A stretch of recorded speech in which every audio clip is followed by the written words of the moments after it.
the big notion is again long term. When you develop, when you do research, do you think you're going to find something tomorrow morning or the next week or the next month? No, you have to invest. And investing means at some point, some of your IP is going to be developed here. So you need to not have this fear that everything is going to go the negative way. I think that's a very important one. The second one is when you come and you do business somewhere, you also have to contribute very heavily to the market you are in. And contribution is not just doing business. Is how many people today are leading some of the most famous Chinese companies that came from Microsoft. You look at ByteDance today and TikTok, 450 million active users. Well, he went through the Microsoft R&D center. And so what's important is you are here also to develop the ecosystem.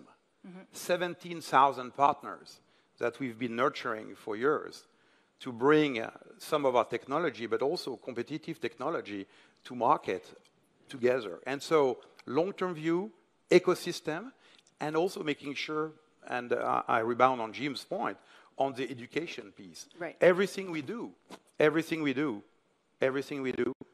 day has to have an education component aspect. If you just come here for business, I think your challenges are going to be way bigger. Do you think that's where some of the other big tech companies have stumbled? Definitively. Yes? Definitively. Like Google and Facebook?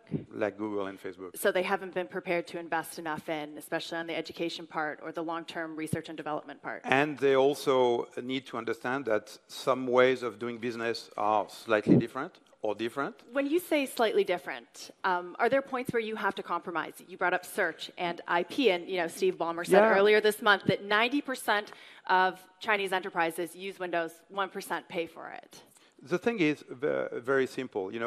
We are developing a specific version of Windows for the Chinese government and state-owned enterprises, critical state-owned enterprises. If you think that your product can be used and will be used across the world, the same product, I think today it's not going to happen anymore in some areas of the business. Why? Because some government, and it's not China, it's China and many others, want to have some protection. Right. They want to make sure that if they bet on an operating system or on a cloud, which are the two largest components of any strategy, then there is a way to make sure that you can control what is being done in those spaces. And so I would say that you have to make some compromise, you have to adjust, and you have to work hand-to-hand with the customers, no matter if they are China, Germany, Croatia, or Brazil.